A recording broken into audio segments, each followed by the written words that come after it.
Hiya, welcome to the video about preparing for interviews, particularly the clinical psychology interviews. My name is Farhana, I'm an assistant psychologist and I am preparing for interview. We have two new people here.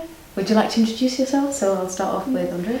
I'm Andrea, I'm also an assistant psychologist and I'm also in the process of preparing for interviews this year. I'm David Murphy. I've been involved as an interviewer in clinical psychology course interviews for many years, about 25 years I think, and I'm the previous director of the Oxford Clinical Psychology Programme.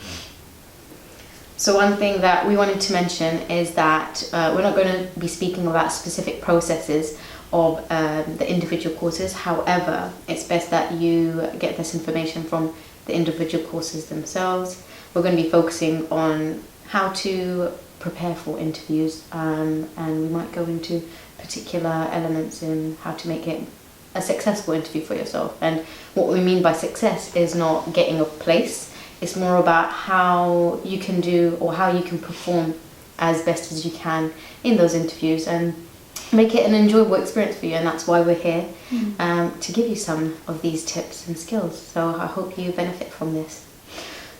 I was wondering if I need to mention anything else from the team here before we move on to the first question. We were going to perhaps just say about the different types of interviews, and as Farhana said, we're not going to talk about any specific course in detail because that would take ages and the best place is to go to the courses. But briefly, the most common format is a sort of traditional interview with you and a panel of often 3 or 4 people, typically members of course staff, often psychologists from the local area and often a service user representative or expert by experience representative. So most or all courses will have an interview. Some courses have other bits as well, so other courses have a task where you work in a group to discuss a particular issue or try and sort of do a particular task, and some courses also have a role play exercise where you might role play with an actor or a member of course staff, and also you may be asked to look at a piece of video and then discuss that. So there are different kinds of things, but at the end of the day they're all of these kind of different processes are about trying to assess your you assess you on the sort of competencies and characteristics that courses are looking for, and I think we're going to go and talk about that in a moment. Mm-hmm. Yeah, so we're going to first start off with what does a perfect interview look like? So I'm going to ask David and Andrea, what does a perfect interview look like? Is there such a thing called a perfect interview?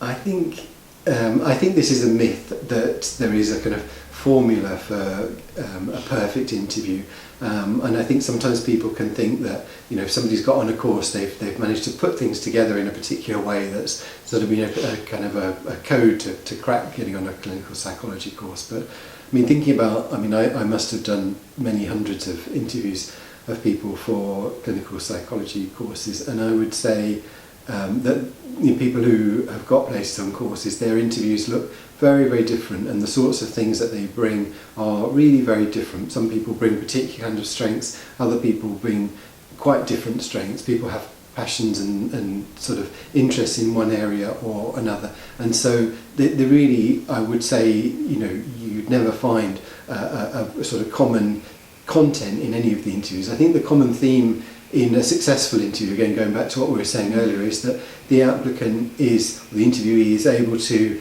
really communicate to the panel what they're bringing, what is it about themselves that they're bringing to this course, their particular strengths, their particular kind of experience and their particular interests as well, because that's important information.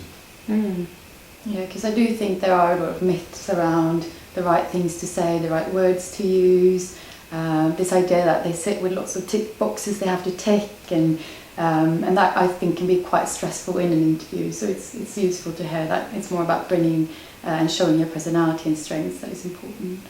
So, yeah. So I was just wondering about the competencies and the skills that would be needed in interviews. So I think this is, it's really helpful to think what the interviewers are looking for, and they're certainly not looking for any particular kind of buzz phrases or words, or you remembering a particular thing, because this is not a memory test. What they're looking for is the particular kind of attributes and competencies that have been identified as being important in clinical psychology and in clinical psychology training.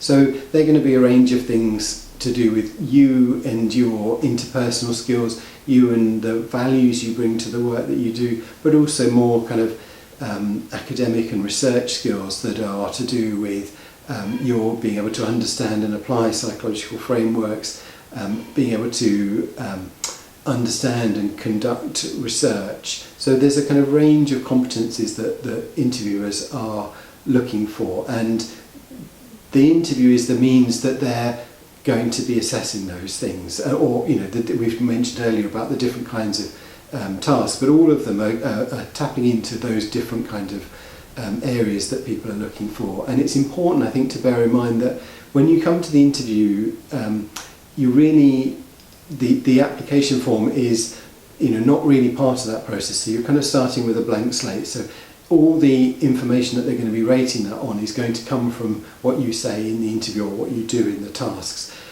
So I think that's a really helpful thing to sort of focus you on making sure that you're communicating information that's relevant to the job that the interviews are doing, which is assessing on these tasks. So it is a kind of a partnership, because they can't do their job without you doing that. And you can't just go in there and say what you want to say, because they've got particular things they're looking for. So it's about trying to match what you're bringing to the interview with what they're looking for. Mm-hmm.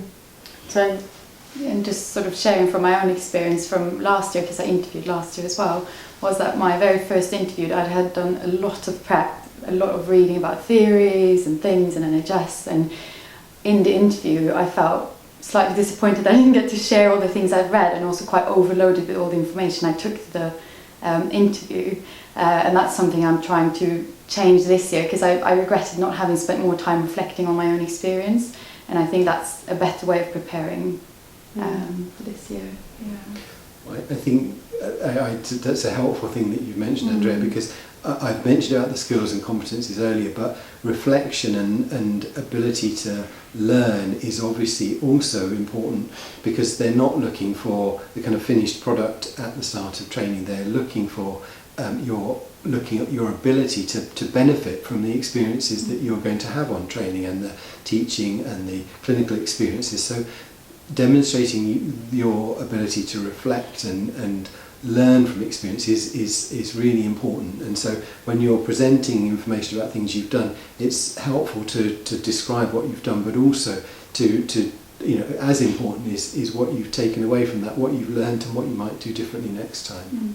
So there is a strong emphasis on reflecting from your experiences in your answers. So in terms of telling your story, thinking about your experience, learning and preparing these stories for interviews, what would you kind of suggest and advise for our viewers? I think what's really important is that this is something that you need to do before the day, because it will take you time to sort of sort through the experiences that you've had and think about how have you used these competencies, how have you developed these competencies in particular situations. So it's helpful to have thought through those things in advance and thought about what details you need to provide to set the context, what details you need to be able to communicate the story, and also what you learned from it. So it's helpful just to think about key experiences that have shaped you and helped you develop these competencies, and they're going to be different for everyone. So there is definitely no kind of right thing you can read on the internet about this. It is about reflecting on your own experience. I think you had some good ways of thinking about sort of presenting that in terms of content and reflection. Yeah, I guess one of the acronyms that I was thinking about whilst you were speaking, David, is the STAR model. And I used this last year for an interview where you think about a situation the task, what you did, so action, and then I think the last one was reflection, and that was really helpful because it's very coherent with making a very succinct answer, and it gives you that element to reflect on the steps that you took. So and that invites you to be able to think about your personal experiences and what you would have done differently. And that's what I believe and what I've been told by trainees to do, like be reflective, because they want someone to be, thinking about what they can learn from each experience. And that's what a clinical psychologist is going to be doing, learning from their experiences, incorporating both research and clinical elements of it. And, it's always continuously improving those elements in your practice. How about you, Andrea? Well, I have a slightly simplified version of that, which I find quite useful when I think about cases, which is more around context. So thinking about the context, the client, where did you work, what was the environment, then the content, which is sort of the answer to the question, and then reflection, so like context, content, reflection. And I found that quite useful. It covers sort of the three main things I think is important to bring up in interviews. Because last year I had a mock interview, and one of the things that came up after the mock interview was that I hadn't provided enough context. So that's why I sort of made that framework to help me prepare for interviews. And that's a really good way of preparing mock interviews. So, what is the value of mock interviews, and is it worth having mock interviews before the clinical interviews? Yeah, no, I think it's definitely a very helpful thing to do. Just practically, I always suggest that people try and have mock interviews with people that they're not so familiar with, because I think it's very difficult if it's somebody you're seeing every day to get yourself into interview mode. So I would suggest that you try and, if it's possible, find somebody who, and it doesn't, ideally somebody who actually knows about clinical psychology interviews would be ideal, I think, but it doesn't have to be. And I think, it's more helpful just, to be able to rehearse some of these things about, being able to communicate the story in a kind of succinct but clear way. And the other thing that that's important is that you're not practicing answers to specific questions. It's not like learning a script for a performance. It's practicing the process of communicating things about yourself in a kind of relatively short period of time. And I think I think you were saying earlier that doing mock interviews, it's helpful if you actually have questions that you're not prepared for, because that can help you deal with, be able to be present and react to what the interviewers are looking for. Yeah. And I just had a mock interview the other day, and the colleagues that I was practicing with, they had questions that they wanted to be asked. But for me, I felt that was more nerve-wracking for me, and I asked the interviewer to ask me questions that I wasn't aware of, because it helps me to prepare for my nerves and to answer a question on the spot. And that's what I struggle with the most, because my nerves build up when it's on the spot and I don't know the answer. And formulating an answer in my head before I answer the question is something that I want to prepare more and more and more. So yeah, it's really helpful having mock interviews. And an alternative can be to have more regular question brought up, for example, in supervision. So I'm very lucky to have a very nice supervisor who's agreed to do that. But so every time I have supervision, she'll bring up a question she thinks could be relevant to an interview. So I have to think on the spot then quite regularly, so I get used to the process. And I think that's been quite helpful. That's really useful. Yeah. And I guess one of the other things to think about is interview nerves, and mock interviews are a way to kind of manage those interview nerves. And there are some other ways that I'm guessing the panel here can think and share about. What would you suggest in managing these nerves? Yeah, I think, that interview nerves, I think that it just sort of thinking about things where I've kind of come out as an interviewer and thought that interview wasn't successful has been when somebody hasn't really been able to communicate what they're bringing, what their strengths and competencies are that they're bringing, and that's either because they kind of get sidelined and kind of spend too much time on detail of something that they don't really communicate about themselves, or that nerves have really got the better of them and they've just not really been able to think on the spot. So I think there are some things you can do on the day, which maybe we can talk about a bit later, but I also think that preparation is definitely key. And I think a lot of these things that we've talked about thinking through your experiences in advance, and doing mock interviews, are definitely really helpful ways to help you to feel more confident about going into interviews. And I think having some sort of bits of stories that of your experience that you can draw on is helpful. And you've got to balance that with responding to what the interviewers are saying. So, but having things that you're confident about going in, I think is definitely a big help. So I was wondering, in relation to what you said about being confident before going into the interview, what can viewers and myself and Andrea do to kind of build that confidence before going into the interview? I really think that confidence comes a lot from certainly familiarity with the sort of things that you're going to be asked and some experience. But I think that sort of deep sense of confidence comes a lot from really having done that work, reflecting on and really knowing what your strengths and needs are, so that I think some of the fear comes from somehow that something's they're going to find out that some aspect of your kind of weakness is going to be revealed in the interview. And I think if you've really done that reflective work and you know yourself well and you've reflected on what your strengths are, that I think gives you the confidence to go in there and just think, well, this is who I am, and I'm going to try and communicate that to the interviewers. And there's different ways of looking at your strengths. I mean, I often recommend to people to do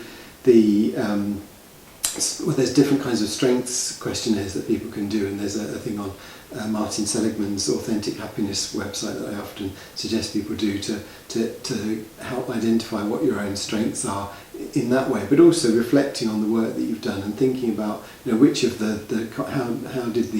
what did these things that I did, what did they demonstrate about my strengths and my values, and really being able to know who you are and who you will be regardless of the outcome of the clinical psychology interview. So you're going to walk in with those strengths and you're going to walk out with those strengths, and you're going to have those strengths with you regardless of the outcome of the interview, and you'll take those maybe back again next year if you need to go back next year or to do something different. But those are strengths that are within you. They don't depend on the outcome of the interview. And when I was in Oxford, the day of the interview, I often put little signs up around the building for people to try and help them remember that. And this is one of the signs that I put up, and it's a quote from the Source of Wisdom, Dr. Seuss. And Dr. Seuss says, "Today you are you, that's truer than true. There's no one alive who is youer than you." And that's really helpful. Yeah, because it gets you to be more in touch with, who you are, what you bring to the course. And remind yourself that it's about showing who you are and your strengths and your uniqueness rather than fitting into certain profiles, I suppose. Yeah, for sure. And also, and that's not saying that you're there, you're a finished product. It's, you're also thinking about, well, this is where I am now, and there's lots of development that I that lies ahead of me. And so recognising that and being able to accept that you don't have to present yourself as a finished article, that you know everything about everything, because that's completely unrealistic and is certainly not what they're looking for. But they're looking for someone who can learn and make the most of opportunities. And I guess that really taps into our identities as well. That might be quite different in terms of feeling like you might be at a disadvantage. So thinking about those identities that you have, or that personal strength that you have, and how it can benefit the system or clinical psychology, and how it can benefit your service users. So using it as a strength. So even though, let's say, being a person of colour, let's say, and not seeing many psychologists that are a person of colour, you might see it as a strength now, because that's going to help others understand different races, different cultures, different differences. And that's a strength in itself, and bringing that into the interview might be helpful.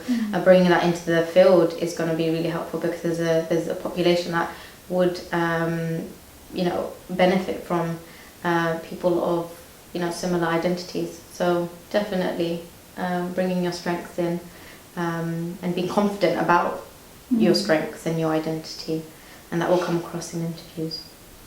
So in terms of the courses that you have applied to, and the courses that you've got interviews for, how can you get to know what the course is about? And that's a question to ask yourself, because that's going to be important for interview questions that you might be asked. So what can we do to get to know more about the course? I think it is important to know a bit about the course. I think it's unlikely that they're going to ask you too much yourself about testing your knowledge of the course, but I think they definitely will want to know that you understand what clinical psychology training entails, so that you're making an informed decision about putting yourself forward for the programme, so that you might be committed, but you're actually making kind of an informed commitment, that you know what's involved in the course, and how that particular course works. But also it's important to know, if you've got more than one interview, you may well be in the position where you're making a decision. So it's important that you understand the way that different courses differ, I think. And you can usually get that information from, ahead of time from the course website. And also the Alternative Handbook is a really good source of information, because it's full of trainees describing their own individual experience of the course. Yeah, so understanding the course might be really helpful to kind of make an informed decision. And one of the questions that comes up quite often is, how much preparation is enough? Do I do a day? Do I do a few days, a week? How many things do I prepare for? And I guess for me, when I've spoken to trainees, they emphasize not to prepare too much, because that can come across in interviews through over-rehearsed answers. So the advice was, don't prepare too much, but prepare enough for you to come across well in the interview. How about you guys? Yeah, no, I definitely think that's true. I think if you prepare too much, then that's going to sort of overwhelm you as well, I think, and you think there's too much to say in a way. So I think it's finding that balance about how much do you need to prepare. Are there any gaps in the knowledge you think you would be valuable? But I think, as we said, or I said before, is that thinking about your own experience and reflection, that seems most important, rather than gaining lots of new knowledge to then speak about. Yeah, or what do you think? I think that's absolutely right, and I think the answer is to do as much preparation as helps you feel more confident in that you've reflected on your experiences. But if the more preparation you're doing is just making you more anxious and just you kind of ruminating about it, then it's really not going to help you. And I think, as you say, definitely what is not helpful is trying to sort of memorize answers, because inevitably you're not going to be able to connect with the questions if you just kind of go in with blocks of things that you want to say. So I think you really want to reflect on, what do you know, what are your experiences, what are your values that you bring, and then leave yourself, free your mind to be open to respond to whatever questions they're going to ask you. Yeah, those are really helpful answers. And the last one is requesting reasonable adjustments for disability or a need that you need to get met for the interview, and that's really important to think about prior to the interviews, as if you're stressed or prior to the interview on the day, then that's going to have an impact on how you present in the interview as well. So that's really important. What do you guys think about preparing and requesting reasonable adjustments before the day? I think it's really important to recognise that courses have obviously a legal obligation to make reasonable adjustments on the basis of disabilities and particular needs to so that you're not disadvantaged by that in the interview process, and they will be committed to doing that. and obviously they're much more able to do that if you flag that in advance to them, and they may well have a conversation with you about what your need is, and so I think it's definitely important. I mean, it's really not something that you should be shy of or think that you're going to be evaluated in a negative way, because it's not. I mean, that's something that courses will always ask for you to tell them, and they're expecting you to flag it up and that they can do something about, so that those can be met before sorted out before you get to the interview. Cool.